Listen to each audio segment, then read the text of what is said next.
গল্পটি শুরু করছি পরম করুণাময় আল্লাহর নামে, যিনি অত্যন্ত দয়ালু ও পরম করুণাময়। তো চলুন আজকের গল্প শুরু করা যাক। রাকিব, তুমি আরেকটা বিয়ে করো। দিশা আমার বুকে মাথা রেখে শুয়ে আছে। হঠাৎ দিশার মুখে এই কথাটা শুনে আমি চমকে উঠলাম। দিশা আর আমি একে অপরকে ভালোবেসে বিয়ে করেছি। আমাদের বিয়ের 1.5 বছর পর দিশা এটা কি বলছে? তার মানে দিশা কি আমার সাথে সুখী না? আমি কি তাকে সুখে রাখতে পারিনি? মনে হাজারটা প্রশ্ন ভেসে আসছে। তাই আমি কিছুই না বুঝে দিশাকে বললাম, দিশা কি বলছো তুমি? বুঝিনি। বলছি তুমি আরেকটা বিয়ে করো। কেন? কারণটা তুমি ভালো জানো। আমি কিছুই বুঝতে পারছি না। আম্মু কিছু বলেছে? দিশা আর কোনো কথা না বলে আমার বুকে নীরবে কান্না করতে লাগলো। কি, আপনারা কিছুই বুঝতে পারছেন না, তাই তো? তাহলে চলুন আমাদের বিয়ের প্রথম দিকে, মানে 1.5 বছর আগে ফিরে যাই। 1.5 বছর আগে আমি দিশাকে নিয়ে একা একা বিয়ে করেছিলাম কাজী অফিসে। তাই আব্বু আম্মু আবার আমাদের বড় করে অনুষ্ঠান করে বিয়ে দিতে চাইল। তাই আজ আমাদের বাসায় বিয়ের অনুষ্ঠান, মানে বউ ভাত। সেজন্য দিশাকে সাজানোর জন্য অনেক বড় বিউটিশিয়ান আনা হলো, কিন্তু দিশা মানা করে দিল। তাই আম্মুকে দিশা বলল, আম্মু বলো দিশা, আমি এসব বিউটিশিয়ানদের কাছে সাজবো না। কেন? এরা তো বিখ্যাত বিউটিশিয়ান। তবুও প্লিজ আপনি মানা করে দিন না। তাহলে কিভাবে সাজবে? আজকে তো অনেক মানুষ আসবে, একটু না সাজলে কি হয়? সেটা আমি ম্যানেজ করে নিচ্ছি, আপনি মানা করে দিন না প্লিজ। আচ্ছা ঠিক আছে, থ্যাংক ইউ আম্মু, বলেই দিশা আম্মুকে জড়িয়ে ধরল। বিউটিশিয়ানদের আম্মু মানা করে দিল, ওরা তাই চলে গেল।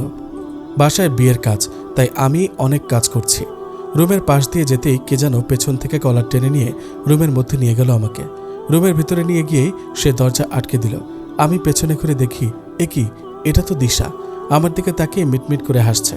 আমি ওকে বললাম, কি ব্যাপার দিশা, তুমি আমাকে রুমে এভাবে নিয়ে এলে কেন? কি করব? আমার জামাই এত কাজ করছে, নিজের বউকে সে ভুলেই গেছে কাজের ঠেলায়। বউয়ের জন্য তার কাছে সময় নেই। তারপর আমি দিশার দিকে এগিয়ে যেতে যেতে বললাম, ও, আমার বউয়ের বুঝি সময় চাই? এই কি করছো? একদম কাছে আসার চেষ্টা করবে না, বাসা ভর্তি মানুষ অনেক, আমি কিন্তু চিৎকার করব। দাও চিৎকার, বলেই দিশার আরো কাছে যেতে লাগলাম। দিশা পেছনে যেতে লাগলো। একসময় দিশা দরজার সাথে ঠেকে গেল। আমিও দিশার অনেক কাছে চলে এলাম। দিশার কাছে যেতেই দিশার চোখটা বন্ধ করে নিল। তারপর দিশার এরকম ভয় পাওয়া দেখে আমার মনে মনে অনেক হাসি লাগছে।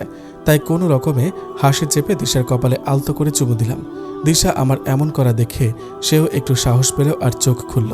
তারপর দিশাও আমাকে অনেক শক্ত করে জড়িয়ে ধরল। ওই অবস্থায় আমি দিশাকে বললাম, বলো এখন আমাকে কেন ডাকলে? আমার আরও কিছু কাজ আছে। দিশা বলল, কাজকে গুল্লি মারো, তোমার জন্য একটা সারপ্রাইজ আছে। বলো কি সারপ্রাইজ? আমাকে সাজিয়ে দিতে হবে। হ্যাঁ, তার জন্য শহরের বিখ্যাত বিউটিশিয়ানদের তো আনা হয়েছে, তারা সাজিয়ে দেবে। তাদেরকে আমি আম্মুকে দিয়ে বিদায় করিয়েছি। কেন? তাহলে কে সাজিয়ে দেবে? এই তুমি কি গাধা নাকি? তোমার জন্যই তো এত কিছু করলাম, তুমি সাজিয়ে দেবে? তারপর আমি দিশাকে জড়িয়ে ধরা অবস্থা থেকে ছেড়ে দিয়ে অবাক হয়ে বললাম, সত্যি তুমি আমার জন্য তাদেরকে বিদায় করেছ? আমি সাজিয়ে দেব তোমাকে? জি, আমার একমাত্র জামাই। থ্যাংক ইউ আমার কিউটি বউ। এখন তুমি গোসল করে আসো, আমিও ততক্ষণ একটু কাজ করে আসি। না, তোমার কোথাও যাওয়া নেই, কাজ করার অনেক আছে। তুমি এখানে বসে থাকো, আমি গোসল করে আসি। কিন্তু আবার কিন্তু বলে? আমি যেটা বলেছি সেটাই। ওকে আমার সোনা বউ। এই তো আমার কিউট জামাই। আমি একটু দুষ্টুমি করে দিশাকে বললাম, দিশা আমিও তোমার সাথে গোসল করতে আসি। ফাজিল ছেলে, বসো এখানে। ওকে। তারপর দিশাও মুচকে হাসি দিয়ে ওয়াশরুমে চলে গেল। 15 মিনিট পর দিশা ওয়াশরুম থেকে বের হলো। শাড়ি পরে বের হয়েছে, চুল বেয়ে টপ টপ করে কোমরে পানি পড়ছে। মনটাকে যেন ঘায়েল করে দিল।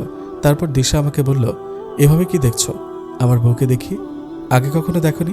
দেখেছি, কিন্তু আমার বউটা আগের থেকে আরও সুন্দর হয়ে গেছে, সেটা খেয়াল করিনি। থাক, আর পাম দিতে হবে না। রাকিব কখনো পাম দেয় না। যাই হোক, তুমি বিয়ের জন্য কি পরবা, শাড়ি নাকি লেহেঙ্গা? দুটোই আছে। আমি বাঙালি নারী, শাড়িই আমার অহংকার। এসব বিদেশি কালচার আমি মানতে পারবো না, তাই শাড়িই পরবো। গুড ডিসিশন, আমিও এটাই চাই। তা তুমি যে শাড়ি পরেছ তাই বলে এটা? আরে না, বিয়ের শাড়ি আলাদা। তারপর দিশা ওয়ার্ড্রপ থেকে একটা সুন্দর শাড়ি বের করে আমার হাতে ধরিয়ে দিয়ে বলল, নাও। এটা আমি কি করব? আরে গাধা, তুমি তো শাড়ি পরিয়ে দেবে নাকি? ও সরি। তারপর আমি দিশাকে বললাম, নাও খুলে ফেলো। কি খুলবো? আরে ওই শাড়ি খুলে ফেলো, এটা পরতে হবে না। ও আচ্ছা ঠিক আছে, বলেই দিশা আগের শাড়িটা খুলে ফেলল। তারপর আমি দিশাকে শাড়ি পরানোর জন্য প্রথমে শাড়ির এক কোণা দিশার পেটের ওখানে গুজে দিলাম। দিশা আমার স্পর্শ পেয়ে চোখ বন্ধ করে আছে।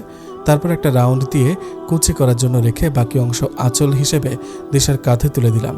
তারপর আমি শাড়ির কুচি ধরে দিশার পেট বরাবর গুজে দিলাম, আর সাথে সাথে দিশাও আমাকে জড়িয়ে ধরল। তারপর দিশাকে ড্রেসিং টেবিলের সামনে বসালাম আর কাঁধে মাথা রেখে বললাম, বাহ, আমার বউকে তো অনেক সুন্দর লাগছে। এখন সাজিয়ে দাও। তারপর আমি দিশার কথা মতো ওকে সাজিয়েও দিলাম। অবশ্য দিশায় ডিরেকশন দিয়েছে আর আমি শুধু সাজিয়ে দিয়েছি। সাজিয়ে দেওয়ার পর দিশার মাথায় শেষে ঘোমটাটা তুলে দিলাম। একদম বউ বউ লাগছে দিশাকে। তারপর দিশা আমাকে বলল, যাও তুমি গোসল করে আসো। আচ্ছা বলেই আমি ওয়াশরুমে চলে গেলাম। গোসল সেরে বাইরে এসে আমিও শেরওয়ানি পরে নিলাম। দিশা বলল, পাগড়িটা আমি দিয়ে দিই। আচ্ছা দাও। তারপর দিশা আমার মাথায় পাগড়ি দিয়ে দিল। দিশা আমাকে বলল, বাহ, আমার জামাইকে তো অনেক কিউট লাগছে। নিচে অনেক মেয়ে আছে, আমার জামাইয়ের নজর লাগবে বলেই দিশার চোখের কাজল আমার কানের নিচে দিয়ে দিল। তারপর বলল, হ্যাঁ এখন ঠিক আছে, চলো নিচে যাবে না? সবাই আমার জন্য অপেক্ষা করছে। এভাবে যাব না। তাহলে কিভাবে যাবা? আমাকে কোলে করে নিয়ে চলো। তুমি কি পাগল হয়েছ? নিচে কত আত্মীয় স্বজন আছে, তারা কি মনে করবে? দিশা বলল, আমার জামাইয়ের কোলে করে যাব, তাতে কার কি? নিচে গিয়ে কি বলবে? যদি কেউ জিজ্ঞেস করে বলবো আমার পায়ের ব্যথা। বাহ, কি হিটলারি বুদ্ধি। এখন বেশি কথা না বলে কোলে নাও।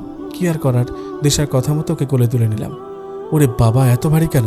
দিশাকে কোলে নিয়ে ওকে বললাম, দিশা তোমার ওজন জানি কত? কেন, কি হয়েছে? আরে বলো না প্লিজ। 49 কেজি। কেন, আমি মোটা বুঝি? আরে না, আমার তো 1 কেজি কমই লাগছে। হয়েছে, এখন কথা না বলে তাড়াতাড়ি চলো। Okay ma'am. বলেই আমি দিশাকে কোলে নিয়ে রুম থেকে বের হয়ে নিচে যেতে লাগলাম।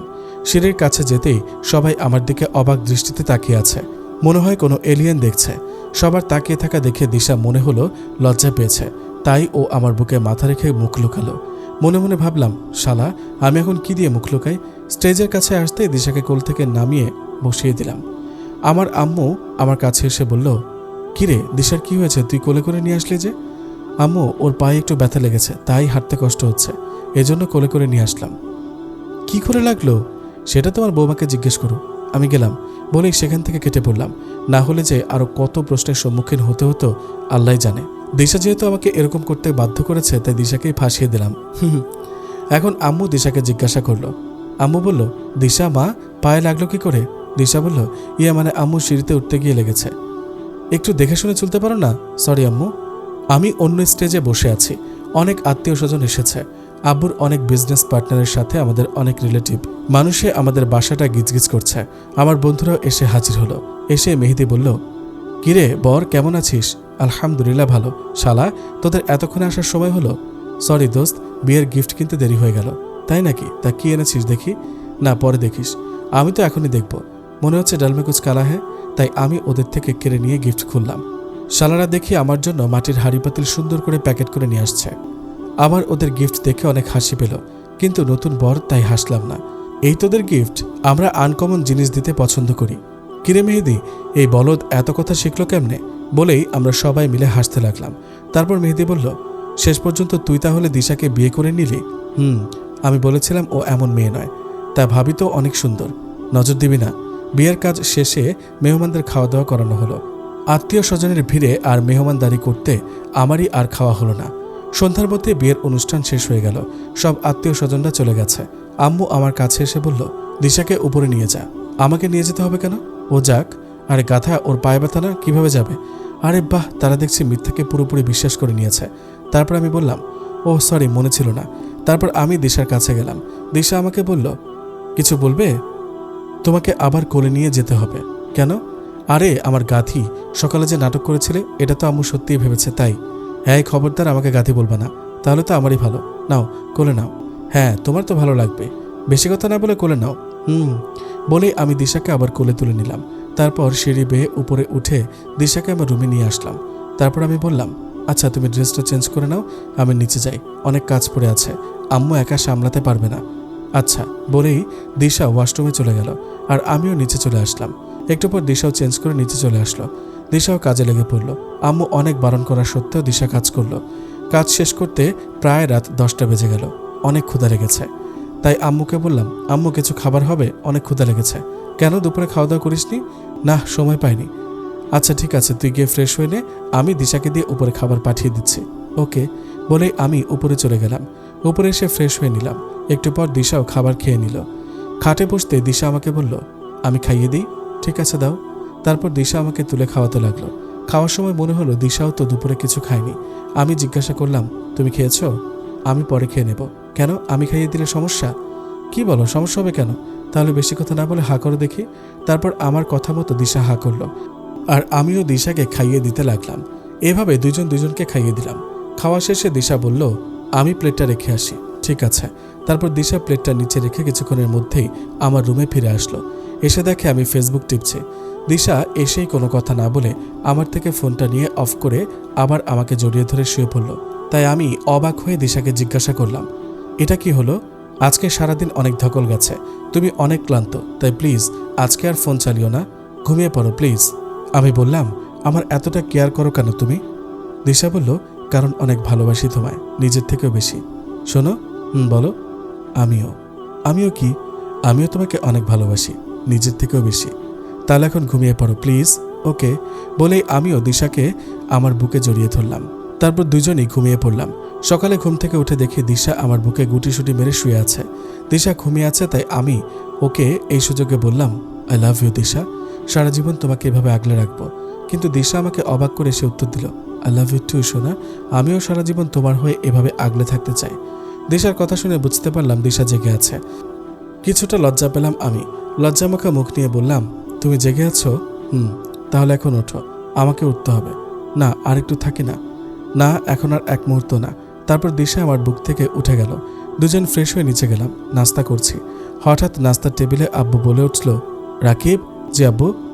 তোদের তো এখনো হানিমুন হয়নি, তাই না? আব্বুর কথা শুনে দিশা আমার দিকে লজ্জা মাখা মুখ নিয়ে তাকালো। ও লজ্জায় পুরো লাল হয়ে গেছে। তখন আম্মু বলল, একদম আমার মনের কথা বলেছ। তা তোমরা কোথায় যেতে চাও বলো? মালদ্বীপ থেকে ঘুরে আসি আব্বু। কি বলো?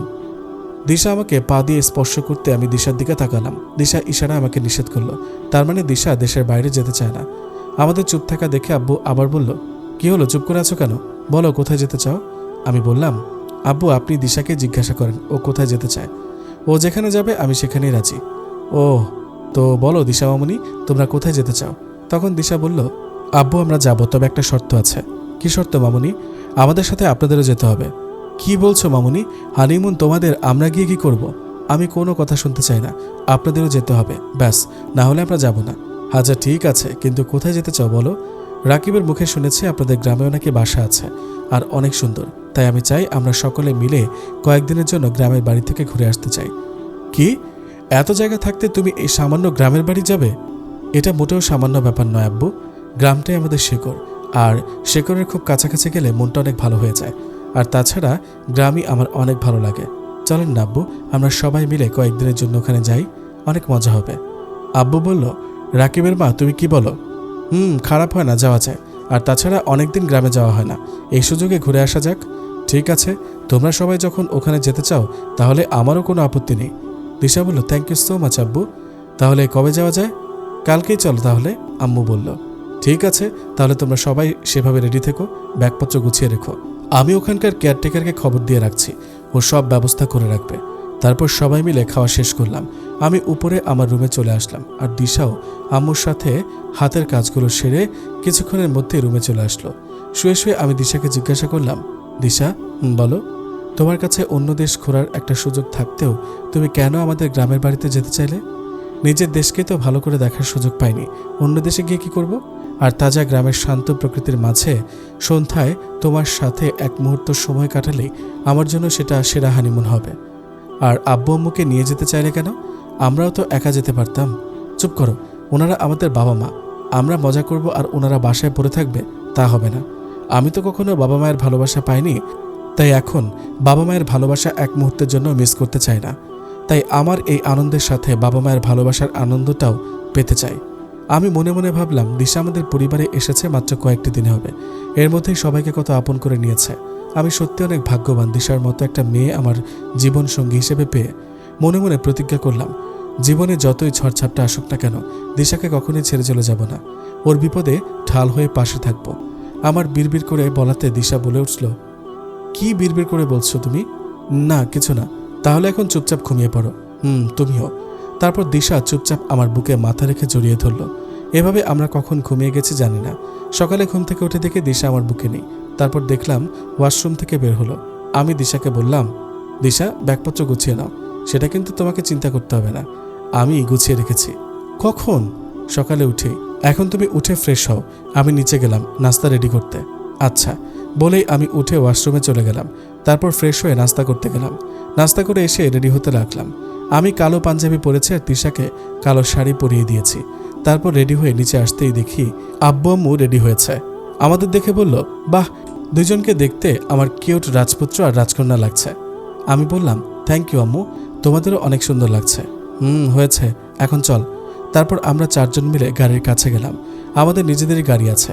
আমি ড্রাইভিং সিটে বসলাম আর দিশা আমার পাশেই সামনের সিটে বসলো। আর আব্বু আম্মু দুজন একসাথে পিছনের সিটে বসে পড়ল। তারপর আমি গাড়ি ছাড়লাম। অনেকদিন পর গ্রামের বাড়িতে যাচ্ছি, অনেক ভালো লাগছে। মনের ভেতর অজানা ভালো লাগা কাজ করছে। 1 ঘন্টা গাড়ি চালিয়ে গ্রামের বাড়িতে পৌঁছে গেলাম। আমাদের গ্রামটা অনেক সুন্দর, শহর থেকে বেশ কিছু দূর দূরে। একদম শান্তিপূর্ণ পরিবেশ। গাড়ি পার্ক করতেই বাড়ির ভেতর থেকে একটা লোক বের হয়ে এসে বলল, আসসালামু আলাইকুম স্যার। আব্বু বলল, ওয়ালাইকুম আসসালাম। কেমন আছো হাশেম মিয়া? আল্লাহর মেহেরবানিতে আর আপনার দয়ায় অনেক ভালো আছি স্যার।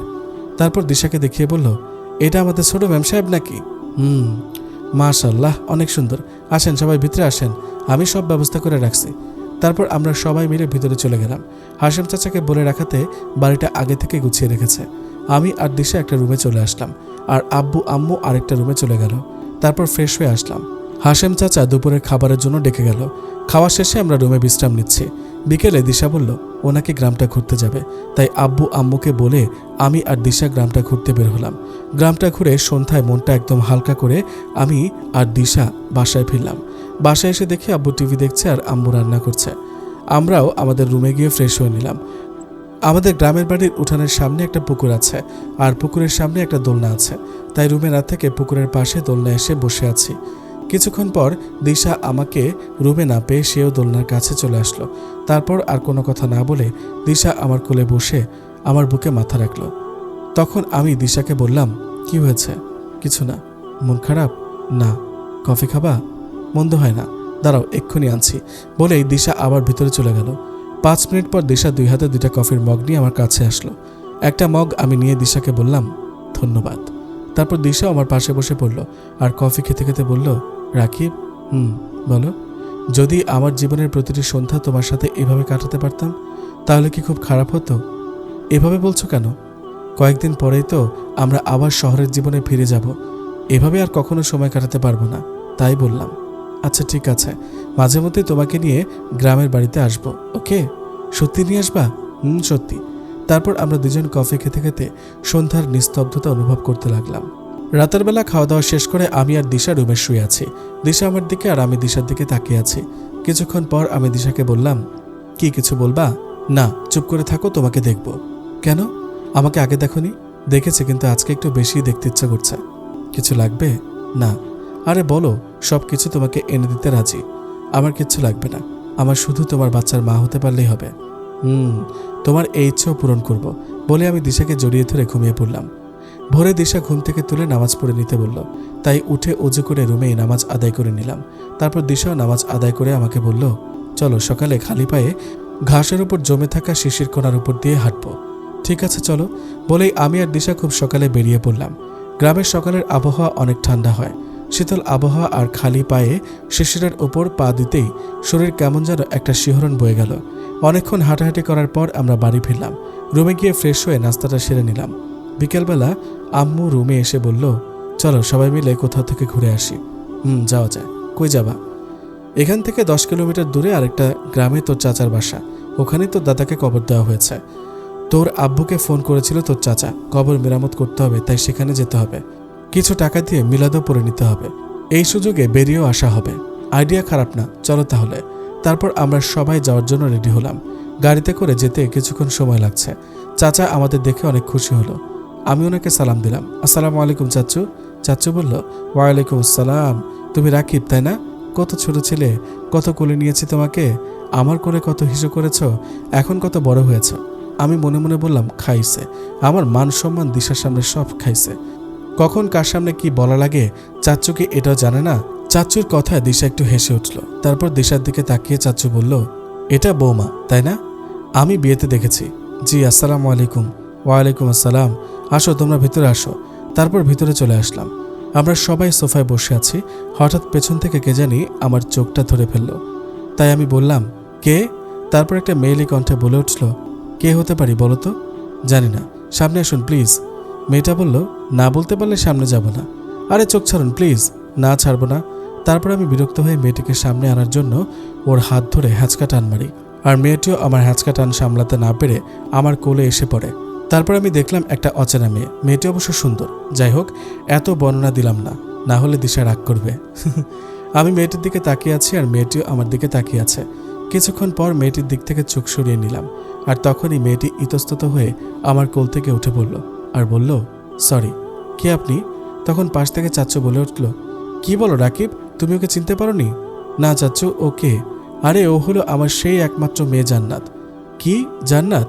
ও তো পিচ্চি মেয়ে ছিল, আর কিভাবে এত তাড়াতাড়ি এত বড় হয়ে গেল? আর ও তো আগের থেকে অনেক সুন্দর হয়ে গেছে। আমি মোটেই পিচ্চি ছিলাম না ভাইয়া, আর আমি আগে থেকে সুন্দর। আইসে আগে থেকে সুন্দর? তোর তো আগে নাক দিয়ে পানি পড়তেই থাকতো। জান্নাত বলল, ভাইয়া ঠিক হচ্ছে না কিন্তু, বলেই আমাকে মারতে লাগলো। আমাদের খুনসুটি দেখে সবাই হাসতে লাগলো। আর এতক্ষণ আমি দিশার দিকে খেয়াল করিনি। দিশার দিকে তাকিয়ে দেখি দিশা আমার দিকে কিরকম করে যেন তাকিয়ে আছে, আর ওর এরকম তাকানো দেখে ভয়ে আমি চুপসে গেলাম। তারপর জান্নাতের থেকে একটু ডিস্টেন্সে চলে গেলাম। সন্ধ্যা নেমে আসলো। আমি দিশা জান্নাতের রুমে বসে আছি, জান্নাতও আছে, আর আব্বু আম্মু চাচুদের রুমে। তখন আমি জান্নাতকে বললাম, কিরে তুই আমাদের বিয়েতে এলি না কেন? জান্নাত বলল, তখন তো আমার এইচএসসি পরীক্ষা চলছিল, তাই যেতে পারিনি। কিন্তু না যেতে পারায় আমার ভীষণ মন খারাপ হয়েছিল। ও আচ্ছা ভাই, একটা কথা বলবো? বল। তুমি কিন্তু আগের থেকে অনেক সুন্দর হয়ে গেছো। থাক, আর পাম দিতে হবে না। আরে পাম না, মনে হয় সব দিশা ভাবির ভালোবাসার জাদু। তোরা একটু থাক, আমি আব্বু আম্মুর কাছ থেকে আসি। ওকে, বলেই আমি চলে গেলাম। তখন দিশা জান্নাতকে বলল, জান্নাত। জি ভাবি। তুমি কি ওকে ভালোবাসো নাকি? কেন ভাবি? না এমনি, তুমি বলো। তখন জান্নাত একটু ফাজলামি করে বলল, আপনাকে না ভালোবাসলে একটা না হয় চান্স নিতাম। বলেই জান্নাত রুম থেকে বেরিয়ে আসলো কি জানি করতে। একটু পর দিশাও বাইরে আসলো আর দেখলো আমি জান্নাতের সাথে হেসে হেসে কথা বলছি। ডিনার করতে অনেক রাত হলো। এখন আমাদের ফেরার পালা। চাচ্চু থাকার জন্য অনেক জেদ করলো, কিন্তু থাকলাম না। গ্রামের বাড়িতে ফিরে যাচ্ছি। আমি গাড়ি চালাচ্ছি, দিশা আমার সাথে বসে আছে, আর আব্বু আম্মু পেছনে। দিশা অন্যদিকে তাকিয়ে আছে আমার সাথে, এমনকি আব্বু আম্মুর সাথেও কথা বলছে না। একটু পর বাসায় ফিরলাম। সবাই ভিতরে চলে গেল, আর আমি গাড়ি পার্ক করে 5 মিনিট পর ভেতরে গেলাম। তারপর নিজের রুমে চলে আসলাম। এসে দেখি দিশা শুয়ে পড়েছে। তারপর আমি ওয়াশরুম থেকে ফ্রেশ হয়ে খাটে শুয়ে পড়লাম। দিশা অন্যদিকে পাশ কাটিয়ে শুয়ে আছে। আমি দিশার গায়ে হাত দিতেই দিশা আমার হাত ছাড়ি দিয়ে ফেলে দিল। তার এই আচরণ দেখে আমি ওকে বললাম, কি হয়েছে? দিশা নিশ্চুপ। বলো কি হয়েছে? কিছু না। তুই আমাকে টাচ করবি না। তুই বলাতে বুঝে গেলাম দিশা আমার উপর প্রচণ্ড রেগে আছে। তাই আবার আমি বললাম, বলবা তো আমার দোষটা কোথায়? যাকে কোলে নিয়েছিলি, যার সাথে হেসে হেসে কথা বললি, তার কাছে যা, আমার কাছে কি? এবার বুঝতে পারলাম আসল কারণটা কি। জান্নাতকে দেখে দিশা জেলাস ফিল করেছে। তারপর আমি বললাম, আর কিছু? আমি না থাকলে তো তোর সুবিধাই হতো। বলে নাকি আমি না থাকলে তোরে ভালোবাসার চান্স নিত, আর তুই তো তার সাথে খুব ভালোই ছিলি, দেখলাম তো। আর কিছু? এবার দিশা একলাভে শোয়া থেকে বসে আমার মুখ থেকে তার মুখ 2 ইঞ্চি দূরত্ব রেখে ধমকের সুরে আমাকে বলল, আর কিছু মানে কি? হ্যাঁ, এগুলো শুনতে তোর মজাই লাগছে তাই না? এদিকে আমার কত কষ্ট হচ্ছে তুই বুঝতে পারছিস? দিশার চোখের কোণে পানি টলমল করছে। তাই আমি বললাম, দিশা তুমি কি কান্না করছো? না, খুশিতে হাসছি। তুইও হাস। সরি, আর কখনো এরকম করবো না। আর তুমি তো শুধু হেসে হেসে কথা বলাই দেখলে দূর থেকে, কিন্তু কি বললো সেটা তো শোনোনি। কি বলেছে? তুমি রুমে যা যা প্রশ্ন করেছে সব আমাকে বলেছে, আরও বলেছে আমি ফাইজলামি করে বলছি। তুমি যদি না থাকতে তাহলে চেষ্টা করে দেখতাম। কি এটাই তো? ও ফাইজলামি করেছে, আর তুমি সেটাতেই রাগ করে কান্না করে দিয়েছ। কেন কান্না করি সেটা তুমি বুঝবে না। আর শোনো, বলো, তুমি আর ওই মেয়ের সাথে কথা বলবে না। তুমি শুধুই আমার। আমি তোমাকে অন্যের সাথে কখনোই দেখতে পারবো না। তার আগে আমি মরে যাব। ধ্যাত পাগলি, কী সব বলো এগুলো? ঠিকই বলি। তুমি অন্যদের যেটাই বলবে সেটা আমাকেই বলবে। তোমার বউকে বলবে, বুঝলা? কারণ তুমি শুধু আমার, একান্তই আমার। আমি মাঝে মাঝে দিশার আমার প্রতি ভালোবাসা দেখে অবাক হয়ে যাই। কেউ এত ভালোবাসা পায় কিনা জানি না। আমার চুপ থাকা দেখে দিশা বলল, কি হলো, চুপ করে আছো কেন? না এমনি। আচ্ছা ঠিক আছে, তোমার সাথে শেয়ার করব। লক্ষ্মী বাবুটা আমার, এবার একটু আদর করে দাও। সারাদিন অনেক কষ্ট দিয়েছ। আচ্ছা ঠিক আছে বলেই আমি দিশার কপালে আলতো করে চুমু খেলাম। তারপর দিশা আবার বলল, শুধু কপালে দিলে হবে না, তাহলে সব জায়গায় দিতে হবে। তাহলে আমি কন্ট্রোল হারিয়ে ফেলবো। তো সমস্যা কি? আমরা তো স্বামী স্ত্রী, আর আমরা তো এখানে হানিমুনি করতে আসছি। তারপর আমি আর কোনো কথা না বলে দিশার কপালে, গালে, নাকে, থুতনিতে একটা করে পাপ্পি দিতে লাগলাম। দিশা আমার পাপ্পির স্পর্শ পেয়ে সেও আস্তে আস্তে নিজের প্রতি কন্ট্রোল হারিয়ে ফেলছে। তারপর দিশায় আস্তে আস্তে আমার ঠোঁটের দিকে আসতে লাগলো। এভাবে দুজনেই কন্ট্রোল হারিয়ে চলে গেলাম ভালোবাসার রাজ্যে। আর বাকি কাপলদের মধ্যে যা হয় আমাদের মধ্যে সেরকম কিছু হয়ে গেল। সকালে ঘুম থেকে উঠে দেখি দিশা আমাকে জড়িয়ে ধরে শুয়ে আছে। দুজনের শরীরে কোনো কাপড়ের সুতাও নেই। দিশাও ঘুম থেকে উঠে গেছে। তারপর বলল, good morning. Good morning. Disha জড়িয়ে ধরা অবস্থায় আমার দিকে অবাক দৃষ্টিতে তাকিয়ে আছে। দিশার তাকিয়ে থাকা দেখে আমি বললাম, এভাবে তাকিয়ে আছো কেন? আমাকে দেখা বন্ধ করবে কখন সেটা বলো। কি করব বলো? আমার জামাই তো আমার দিকে তাকাই না, সেজন্য আমি আমার জামাইকে দেখছি, তাই নাকি? ঠিক আছে, এ নাও, এখন থেকে সারাক্ষণ তোমার দিকে তাকিয়ে থাকবো। হয়েছে? আমি বলার পর এখন আর নাটক করতে হবে না। এখন ছাড়ো, আমি উঠে গোসল করব। আমি দিশাকে অশক্ত করে জড়িয়ে ধরে নিজের কাছে টেনে নিয়ে বললাম, আর একটু থাকো না প্লিজ। আর একটুও না, অনেক আগে সকাল হয়েছে। আব্বু আম্মু কি ভাববে? যা ভাবার ভাবুক, আমরা তো হানিমুনে এসেছি। দিশা বলল, সরো তো এখন। বলেই দিশা আমার গালে একটা পাপ্পি দিয়ে লজ্জা মাখা মুখ নিয়ে দৌড়ে ওয়াশরুমে চলে গেল। একটু পর আমি খাট থেকে বললাম, দিশা, কিছু বলবে? একসাথে গোসল করি? ফাজিল কোথাকার, ফাজলামি করবো না? আচ্ছা যাও, করলাম না। না করলে কি হবে? একটু পর দিশা গোসল শেষ করে বের হলো। তারপর আমি ওয়াশরুমে গিয়ে গোসল করলাম। তারপর একসাথে সবাই মিলে নাস্তা করে নিলাম। এভাবে আমাদের গ্রামের বাড়িতে 5 দিন কেটে গেল। এই 5 দিন সবার অনেক আনন্দই কেটেছে। অনেক সুন্দর মুহূর্ত কাটিয়েছে দিশার সাথে। এখন গ্রামের বাড়ি থেকে আমাদের বিদায় নেবার পালা। আসার সময় আমাদের কেয়ারটেকার হাশেমের চোখ ছলছল করছে। আব্বুকে উনি বলল, স্যার, মাঝে মধ্যে সবাই নিয়ে এরকম বেড়াতে আইবেন, আপনাদেরও ভালো লাগবে, আমারও একটু ভালো লাগবে, শান্তি লাগবে। আসবো হাশেম মিয়া, তুমি ভালো থেকো। আসার সময় আমি তাকে কিছু টাকা বকশিশ দিলাম। সে অনেক খুশি হলো। তারপর গাড়ি চালিয়ে আমাদের শহরের বাসায় চলে আসলাম। এভাবেই হাসি আনন্দে আমাদের ছোট্ট সংসার থেকে 1 বছর কেটে গেল। আব্বু এখন অফিসের সব দায়িত্ব আমাকেই দিয়েছে, তাই আমি এখন অফিসে যাই। আব্বু বাসাতেই থাকে। হঠাৎ একদিন আম্মু দিশাকে বলল, দিশা, মা। জি আম্মু। বিয়ের তো 1 বছর কেটে গেল, কই আমাদের তো নাতি নাতনির কোনো খবর এলো না। এবার একটা বাচ্চা নিয়ে নাও, আমরা এখন সবল থাকতেই মানুষ করে দিয়ে যাই। বুড়ো বুড়ি হয়ে গেলে তো আর কোলে নিতে পারবো না। জি আম্মা। তারপর আমি অফিস থেকে আসলে দিশা আমাকে আম্মুর বলা সব কথা খুলে বলে। তারপর দিশা আবার বলল, আমরা তো অনেক দিন থেকে চেষ্টা করে যাচ্ছি বাচ্চা নেওয়ার, কিন্তু সেটা আম্মুকে কিভাবে বলবো? আমি নিশ্চুপ। দিশা আবার বলল, রাকিব, একটা কথা বলতে চাই তোমাকে। বলো। চলো আমরা ডাক্তারের কাছে যাই, প্লিজ। তুমি অন্যভাবে নিও না, শুধুমাত্র চেকআপের জন্য। আচ্ছা ঠিক আছে, যাব, এখন ঘুমিয়ে পড়ো। বলেই দিশা আনমনে হয়ে আমার বুকে মাথা রাখলো। কখন দুইজন ঘুমিয়ে গেছে জানি না। পরের দিন সকালবেলা আর অফিসে গেলাম না। সকালের নাস্তা সেরে আম্মুকে একটা মিথ্যা বাহানা দিয়ে আমি দিশাকে নিয়ে ডাক্তারের কাছে আসলাম। কিছুক্ষণ পর আমাদের সিরিয়াল আসতে আমরা ভেতরে গেলাম। সব শুনে উনি আমাদের দুজনের জন্যই কিছু টেস্ট দিলেন। আমি আর দিশা টেস্ট করানোর জন্য স্যাম্পল দিয়ে চলে আসলাম, কারণ ডাক্তার বলল রিপোর্ট আসতে দেরি হবে, কাল এসে রিপোর্টগুলো নিয়ে যেতে হবে। পরের দিন আমি অফিস করে হাসপাতালে চলে গেলাম। আমি যেতেই ডাক্তার বলল, আসেন, ভেতরে আসেন। আমার রিপোর্ট কি আসছে? কাল রাতে এসেছে। কোনো সমস্যা? তারপর ডাক্তার যেটা বলল সেটা শুনে আমার মাথা ঘুরে গেল, কারণ ডাক্তার বলল, আমি কালকে রাতে রিপোর্ট দেখেছি, আর রিপোর্ট দেখে যেটা বুঝলাম সেটা হলো কোনো বড় সমস্যা। ডাক্তার, এত উত্তেজিত হবেন না, খুব একটা সমস্যা না। একটু খুলে বলুন। আসলে সমস্যাটা আপনার না, সমস্যাটা হলো আপনার স্ত্রীর। আপনি পুরুষ মানুষ, তাই বেশি খুলে বলতে পারছি না। তবে আমি কিছু ঔষধ লিখে দিচ্ছি, এগুলো নিয়মিত খাওয়াবেন। ইনশাল্লাহ আশা করা যায় ফল পাবেন, কিন্তু দেরিতে। কি হয়েছে বলেন না প্লিজ। আপনার স্ত্রীর বাচ্চার থলিতে চর্বি বেশি জমি আছে, তাই শারীরিক সম্পর্ক করেও কাজ হচ্ছে না। আমি যে মেডিসিনগুলো দিয়েছি সেগুলো খেলে আস্তে আস্তে কমে যাবে, আর আপনি বাবাও হতে পারবেন। ঠিক আছে ডাক্তার, আপনি ওষুধ লিখে দিন। তারপর ডাক্তারের পরামর্শ অনুযায়ী ওষুধগুলো বাসায় নিয়ে ফিরে আসলাম। বাসায় আসতে একটু রাতে হলো। খাওয়া দাওয়া শেষে দিশা আমার রুমে আসলো আর বলল, আজকে ফিরতে এত দেরি হলো যে? ডাক্তারের কাছে গিয়েছিলাম রিপোর্ট আনতে। ডাক্তার কি বলল? তারপর আমি দিশাকে সব কথা খুলে বললাম। আমার কথা শুনে দিশা থপ করে ফ্লোরে বসে পড়ল, মানে ও একদম শকড। একটু পর দেখি দিশা নীরবে কান্না করে যাচ্ছে। কান্না দেখে আমি খাট থেকে উঠে এক ঝটকায় দিশার কাছে গেলাম আর বললাম, এই পাগলি মেয়ে, কাঁদছো কেন বাচ্চাদের মতো? তোমার জন্য কষ্ট হচ্ছে। আমার জন্য কেন? কখনো তোমাকে বাবা ডাক শোনাতে পারবো না, তাই। আমি দিশার চোখের পানি মুছে দিয়ে 2 হাত দিয়ে মুখটা আমার সামনে নিলাম আর বললাম, আরে বোকা নাকি তুমি? ডাক্তার বলেছে মেডিসিন খেলে সব ঠিক হয়ে যাবে। এখন না হলাম পরে তো হতে পারবা। তুমি আমার পাশে আছো তো, ব্যাস, আমার আর কিচ্ছু চাই না। তুমি সারা জীবন এভাবে আমার সাথে থাকলে আমি খুশি। কখনো তোমাকে ছেড়ে যাব না। বলেই বসা অবস্থায় আমি দিশাকে আমার বুকে জড়িয়ে ধরলাম। তারপর দিশা কান্না করে যাচ্ছে। তাই আমি বললাম, দিশা, তুমি যদি এরকম কান্না করতে থাকো তাহলে কিন্তু এবার আমি কেঁদে দিব। আর আমি কাঁদতে লাগলে কিন্তু আমার চোখের পানি নাক দিয়ে বের হবে। আমার কথা শুনে দিশা এবার একটু হেসে উঠল। দিশার হাসি দেখে আমি বললাম, দেখো, হাসতে তোমাকে কত সুন্দর লাগে। আর কখনো কাঁদবে না। আমি তোমাকে কাঁদতে দিব না। সবসময় এভাবে হাসি খুশি থেকো। তারপর দিশার সাথে আরও কিছুক্ষণ প্রেমের খুনসুটি করে দুজন ঘুমিয়ে পড়লাম। এভাবে আরও কিছুদিন কেটে গেল। রাতে শুয়ে আছি, হঠাৎ দিশা আমাকে বলল, রাকিব, বলো, তুমি একটা বিয়ে করো। দিশার মুখে এরকম কথা শুনে আমি চমকে উঠলাম।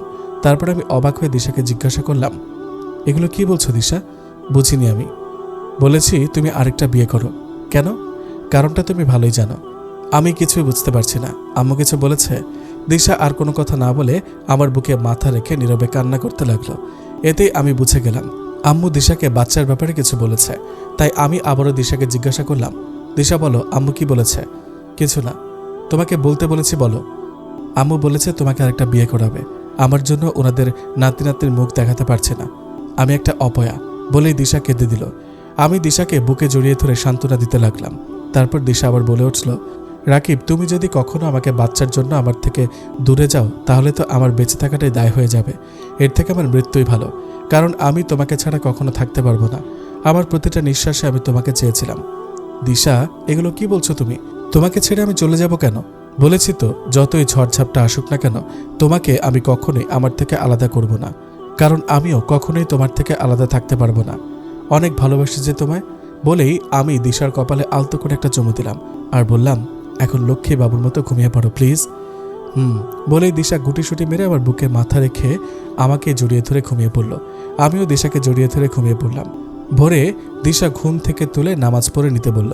তাই উঠে নামাজ পড়ে নিলাম। আর দিশাও নামাজ আদায় করল। তারপর আমি আবারও ঘুমিয়ে পড়লাম। আর দিশা নিচে চলে গেল নাস্তা রেডি করতে। নাস্তা রেডি করে দিশা আবার আমাকে ডেকে গেল। আমি উঠে ফ্রেশ হয়ে এসে নিচে নাস্তা করতে গেলাম। আজকে আর অফিসে গেলাম না। দিশা কিচেন রুমে আছে আর আমি সোফায় বসে টিভি দেখছি। আম্মুকে বললাম, আম্মু, 1 কাপ চা দিবে প্লিজ? আমার কথা অনুযায়ী আম্মু আমার জন্য চা বানিয়ে নিয়ে এসে আমার হাতে দিল। আমি চায়ে চুমুক দিয়ে আম্মুকে বললাম, অনেক সুন্দর হয়েছে আম্মু। আমি বানাইনি, দিশা বানিয়েছে। ও আচ্ছা। তারপর আম্মু সোফায় বসতে বসতে বলল, রাকিব, তোর সাথে আমার একটা কথা আছে। জি আম্মু, বলো, কি বলবা? তোকে আমরা আরেকটা বিয়ে করাবো। মানে? মানে কি? বুঝলাম না। মানে তুই দিশাকে তালাক দিবি। দিশার অপরাধটা কি? কারণ ও এত বছরেও আমাদের নাতি নাতনির মুখ দেখাতে পারলো না। আমাদের কি ইচ্ছে হয় না আমরা তোর ছেলে মেয়ের সাথে খেলি, মজা করি? সেটা ঠিক আছে, কিন্তু এখানে দিশার কি অপরাধ সেটা তো বলবা। দিশার জন্যই তো বাচ্চা হচ্ছে না। আম্মু, পৃথিবীর অন্য শাশুড়ির মতো ব্যবহার করো না। আম্মু, তুমি ভাবলে কি করে যে মেয়ে আমার জন্য তার সব কিছু ফেলে আমার সাথে এক কাপড়ে বের হয়ে আসছে তাকে আমি কিভাবে তালাক দিব? নিশ্চুপ আম্মু। আমি বললাম, আচ্ছা, এটা যদি তোমার মেয়ে হতো, তোমার মেয়ের সাথে এমন হতো, তাহলে কি নিজের জামাইকে এভাবে বলতে পারতে? আম্মু নিশ্চুপ। আর আরেকটা কথা বলি। কি? আসলে সমস্যাটা দিশার না, তাহলে সমস্যাটা আমার কারণে বাচ্চা হচ্ছে না। সেদিন তোমাকে বলে আমরা বেড়াতে গিয়েছিলাম, মনে আছে? আসলে সেদিন বেড়াতে যাইনি, গিয়েছিলাম দিশাকে নিয়ে ডাক্তারের কাছে। সব পরীক্ষা নিরীক্ষা করার পর সমস্যাটা আমার বের হয়েছে। আর তুমি না বুঝে দিশাকে নিয়ে উল্টাপাল্টা বলতে শুরু করে দিলে। আম্মু নিশ্চুপ। তারপর আমি আর কিছু না বলে আমার রুমে চলে আসলাম। দিশাও রান্না সেরে আমার রুমে চলে আসলো। এসে আমাকে বলল, তুমি আম্মুকে মিথ্যা বললে কেন? কি মিথ্যা বলেছি? দেখো, লুকানোর চেষ্টা করবে না। আমি কিচেন রুম থেকে সব শুনেছি। দিশার কথা শুনে আমি মাথা নিচু করে রইলাম। তারপর দিশা আবার বলল, কি হলো, চুপ করে আছো কেন? বলো, আম্মুকে মিথ্যা বললে কেন? তাহলে কি বলতাম? সত্যিটা বললে আম্মু আর তোমাকে কথা বলতে ছাড় দিত না, আর আমি সেটা মোটেই সহ্য করতে পারতাম না। এজন্য বলেছি। তাই বলে এত বড় একটা দোষ নিজের ঘাড়ে নিলে? কিন্তু কেন?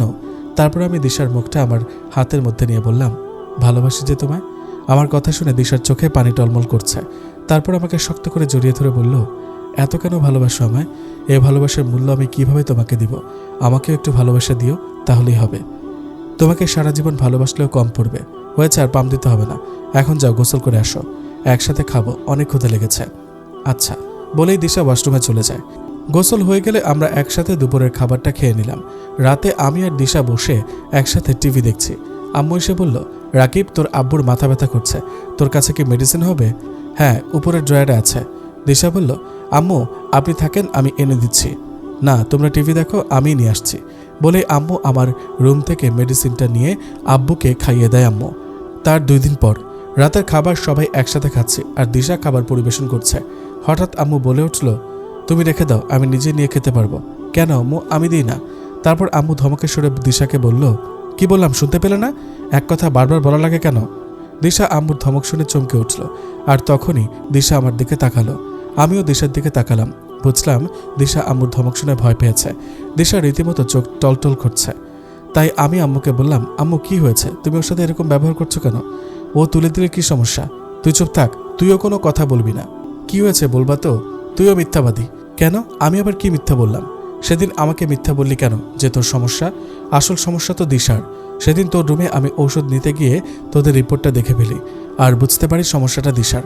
আম্মুর কথা শুনে এবার আমি চুপ হয়ে গেলাম। দিশা চুপ করে মাথা নিচু করে আছে। তারপর আম্মু যেটা বলল সেটা আমরা দুজন মোটেও কল্পনা করতে পারিনি। কারণ আম্মু বলল, আমি একটা সিদ্ধান্ত নিয়েছি। কি সিদ্ধান্ত আম্মু? তোকে আবার বিয়ে করাবো। আম্মুর কথা শুনে আমি বিষম খেলাম। দিশা আমাকে পানি খাইয়ে দিল। আমি পানি খেয়ে আম্মুকে বললাম, আর দিশাকে তুই তালাক দিবি? এরকম অপয়া মেয়ে আমাদের দরকার নেই, আমাদের নাতি নাতনি দরকার। দিশা আম্মুর এই কথাটা শুনে আর এক মুহূর্ত এখানে থাকলো না। কান্না করতে করতে আমার রুমে চলে গেল। আমারও আর খেতে ইচ্ছা করলো না, তাই খাবারে পানি ঢেলে দিয়ে আমার রুমে চলে আসতে লাগলাম। আমাকে উঠে আসতে দেখে আম্মু বলে উঠল, কি হলো, খাবি না? না, পেট ভরে গেছে। শোন, যতই এরকম করিস, এটাই আমার শেষ সিদ্ধান্ত, কথাটা মনে রাখিস। আমি শুধু আম্মুর কথাটা শুনে কোনো কথা না বলে নিজের রুমে আসলাম। এসে দেখি দিশা শুয়ে পড়েছে। আমি এসে খাটে দিশাকে ডাক দিলাম, দিশা। দিশা অপর দিক হয়ে চোখ মুছতে মুছতে বলল, বলো। দিশার কণ্ঠটা শুনে বুঝতে পারলাম ও কান্না করছে। তাই আমি বললাম, কি হয়েছে? আমার দিকে তাকাও। না। কি হয়েছে বলো? আমার মাথা ব্যথা করছে। বুঝতেই পারছি দিশা মিথ্যা বলছে, তাই দিশাকে জোর করে আমার দিকে করলাম। দেখি দিশার চোখ লাল হয়ে আছে, মানে কান্না করছে, এখনও কান্না করছে। তাই আমি বললাম, ওলে বাবা লে, তুমি তো বাচ্চা মেয়েদের মতো কান্না করছো। তুমি কি বাচ্চা? তুমি আমার বউ, আর আমার বউ এভাবে কান্না করে না, বুঝেছো তুমি? তারপর দিশা আমাকে শক্ত করে জড়িয়ে ধরে বলল, রাকিব, আমি তোমাকে ছেড়ে থাকতে পারবো না, প্লিজ আমাকে তালাক দিও না, আমি মরে যাব তোমাকে ছাড়া। হ্যাঁ পাগলি, এসব কি বলছো? তোমাকে তালাক দিতে যাব কেন? তোমাকে তো বলেছি আমি শুধু তোমারই। জীবনে যতই ঝড়ঝাপটা আসুক না কেন, তোমাকে আমি কখনোই আমার থেকে আলাদা করব না। তাহলে আম্মু যে বলল, তো কি হয়েছে? আমি কি বলেছি? তারপর আমি আবার বললাম, তুমি না খেয়ে চলে আসলে কেন? ক্ষুধা নেই। ক্ষুধা আছে কি নেই সেটা আমি জানি। তুমি এখানে বসো, আমি তোমার জন্য খাবার নিয়ে আসছি। না, যেতে হবে না, তুমি আমার পাশে বসে থাকো। এত ভয় পেতে হবে না, আমি তোমার পাশে আছি সারাক্ষণ। এখন চুপচাপ বসে থাকো, আমি খাবার নিয়ে আসছি। বলেই আমি নিচে চলে আসলাম। তারপর একটা প্লেটে কিছু খাবার নিয়ে উপরে চলে আসলাম। তারপর আমি দিশাকে নিজ হাতে খাইয়ে দিলাম। খাওয়া শেষে প্লেটটা আবার নিচে রেখে আসলাম। রুমে আসতেই আমি দিশাকে বললাম, দিশা, বলো। একটা কথা বলতে চাই। আরে বলো প্লিজ, অনুমতি নিতে হবে না। কথাটা হলো, তুমি কাপড় চোপড় সব গুছিয়ে নাও। কেন? আমি আর তোমাকে এই বাড়িতে রাখবো না। রাকিব, তুমি এগুলো কি বলছো? আমি কিছুই বুঝতে পারছি না। আমি একটু চুপ করে রইলাম। আমার চুপ থাকা দেখে দিশা আবারও বলল, কি হলো, কথা বলছো না কেন? রাকিব, এবার কিন্তু আমার অনেক ভয় লাগছে। কি করতে চাইছো তুমি? দিশা বলল, কি হলো, কথা বলছো না কেন? রাকিব, এবার কিন্তু আমার অনেক ভয় লাগছে। কি করতে চাইছো তুমি? আমি তোমাকে নিয়ে অন্য কোথাও চলে যাব। মানে এখানে থাকলে তোমাকে আরো অনেক কথা শুনতে হবে, যা তোমাকে অনেক কষ্ট দিবে, আর তোমার কষ্ট আমার মোটেও সহ্য হবে না। তাই আমি তোমাকে নিয়ে দূরে কোথাও চলে যাব, যেখানে আমাদের কেউ চিনবে না, আর তোমাকেও কেউ কথা শোনাতে পারবে না। তুমি আমার কথা এত কেন ভাবো? কারণ আমার পৃথিবী বলতে শুধুই তুমি। আমার জীবনের সবথেকে মূল্যবান সম্পদ হচ্ছে তুমি। তাই আমার এই মূল্যবান সম্পদ আমি কখনোই হারাতে চাই না। ভালোবাসি যে তোমায়। দিশা আর কোনো কথা না বলে সরাসরি আমাকে জড়িয়ে ধরল। এভাবে কিছুক্ষণ থাকার পর আমি আবার দিশাকে বললাম, এখন বেশি দেরি না করে সবকিছু প্যাক করে নাও। তারপর দিশা প্যাকিং শুরু করলো। আমিও দিশাকে প্যাকিংয়ের কাজে হেল্প করলাম। তারপর আমরা নিজেরাও রেডি হয়ে নিলাম। বের হতে দিশা আমাকে বলল, রাকিব শোনো। বলো। আম্মু আব্বুকে জানানো উচিত। কি? এই যে আমরা চলে যাচ্ছি, না হলে হঠাৎ করে উধাও হয়ে গেলে ওনারাও টেনশন করবে। ঠিক আছে, তুমি যেটা বলবা ওটাই হবে। বলেই আমি আর দিশা আব্বু আম্মুর রুমে আসলাম। দরজা নক করতে ভেতরে আসতে বলল। আমাদের এভাবে দেখে আম্মু বলে উঠল, কি ব্যাপার রাকিব, তোরা কোথাও যাচ্ছিস নাকি? কোথায় যাচ্ছিস? জানি না। মানে কি? মানে এই বাসা ছেড়ে চলে যাচ্ছি। কেন? কিছু মনে করো না, তোমার তো অপয়া মেয়েকে পছন্দ না, তাই অপয়া মেয়েকে নিয়ে চলে যাচ্ছি। আর তোমাকে অপয়া মেয়ের মুখ দেখতে হবে না। আর আরেকটা কথা, তোমার সিদ্ধান্ত আমি মানতে পারলাম না। আমি দিশাকে তালাক দিয়ে আরেকটা বিয়ে করতে পারবো না, কারণ আমি দিশাকে ভালোবেসে বিয়ে করেছি। আর যে মেয়ে আমার জন্য তার সব কিছু ফেলে আমার কাছে এক কাপড়ে বের হয়ে আসছে, কি করে ভাবলে তাকে আমি ছেড়ে চলে যাব? ওকে বিয়ে করেছে ছেড়ে যাবার জন্য নয়, বরং আগলে রাখার জন্য। দিশার দিকে তাকিয়ে দেখলাম ওর চোখ ছলছল করছে, তাই আমি ওকে বললাম, তুমি কাঁদছো কেন? বাসা ছেড়ে যাচ্ছে বলে কষ্ট পেও না। বাসা ছেড়ে যাচ্ছি, কিন্তু তোমাকে ছেড়ে যাচ্ছি না। দিশা বলল, এটা কষ্টের কান্না নয়, এটা খুশির কান্না। অন্তত এই কান্নাটা আটকেও না। এখন চলো, আম্মু আসছি, ভালো থেকো তোমরা, ভুল করলে ক্ষমা করে দিও। বলেই আমি দিশার হাত ধরে আম্মুর রুম থেকে বের হয়ে আসতে লাগলাম। আর তখনই পেছন থেকে আবার আম্মু বলে উঠল, দাঁড়াও তোমরা। আম্মুর কথায় থমকে গেলাম। তারপর পেছনে ঘুরে জিজ্ঞেস করলাম, আবার কি হলো? তারপর আম্মু আমার কাছে এসে বলল, তোর আম্মুকে তুই কি ভাবিস? ভিলেন শাশুড়ি? এতদিন আমাকে এটাই চিনলি? কি বলছো আম্মু? কিছুই বুঝতে পারছি না। তোকে বাসা ছেড়ে যেতে হবে না মানে? আব্বু বলল, মানেটা আমি বলছি। তোর আম্মু শুধু দেখতে চাইছিল বিপদে তোর ভালোবাসার মানুষের জন্য কত দূর পর্যন্ত যেতে পারিস। সেজন্য এই নাটকটা আমরা দুজন মিলে সাজাই। আম্মু বলল, তোর আব্বু আর আমি এটাই দেখতে চাইছিলাম, শত বিপদের মাঝেও ভালোবাসার মানুষের হাত ছাড়িস কিনা। কিন্তু এখন যা বুঝলাম সেটা হলো, আমার ছেলে বড় হয়ে গেছে, দায়িত্ব নেওয়া শিখে গেছে। আমি চাই সারা জীবন তোরা এভাবে থাক। কিছুক্ষণ চুপ থাকার পর আবার আম্মু বলে উঠল, আর দিশা মা, আমাকে ক্ষমা করে দাও নাটক করতে গিয়ে তোমাকে এভাবে কষ্ট দেওয়ার জন্য। ছি ছি ছি, আম্মু ক্ষমা চেয়ে আমাকে ছোট করছেন কেন? সন্তানের কাছে মায়ের কোনো ভুল নেই আম্মু, আমি তো আপনারই সন্তান। তোমরা দুজনই আমার সন্তান। বলে আম্মু দিশাকে জড়িয়ে ধরল। তারপর আবার আমরা আমাদের রুমে চলে আসলাম। এখন সব ঠিকঠাক হয়ে গেছে। দিশার সাথে আম্মু মোটেও আর খারাপ ব্যবহার করে না। এভাবে বেশ কিছুদিন কেটে গেল। একদিন আমি অফিসে আছি, এমন সময় আম্মু ফোন দিল। ফোন রিসিভ করে বললাম, আম্মু বলো। তুই তাড়াতাড়ি বাসায় আয়। কেন, কি হয়েছে? দিশা কিচেনের রুমে মাথা ঘুরে পড়ে গেছে। কি? কেমনে? জানি না, তুই সাথে করে ডাক্তার নিয়ে আসিস। আচ্ছা রাখো, আমি আসছি। বলেই ফোন কেটে দিয়ে তাড়াতাড়ি করে অফিস থেকে বের হয়ে ডাক্তার নিয়ে বাসায় চলে আসলাম। রুমে যেতে আম্মুকে বললাম, এখন কি অবস্থা? বুঝতে পারছি না। আমি ধরে তোর রুমে নিয়ে শুয়ে দিয়েছি। তারপর ডাক্তার দিশাকে কিছুক্ষণ চেক আপ করলো। তারপর আমি বললাম, ডাক্তার কোনো সমস্যা? কোনোই সমস্যা নেই, খুশি সংবাদ আছে, মিষ্টি খাওয়ান। মানে আপনি বাবা হতে চলেছেন? কি? হ্যাঁ, ঠিকই শুনেছেন।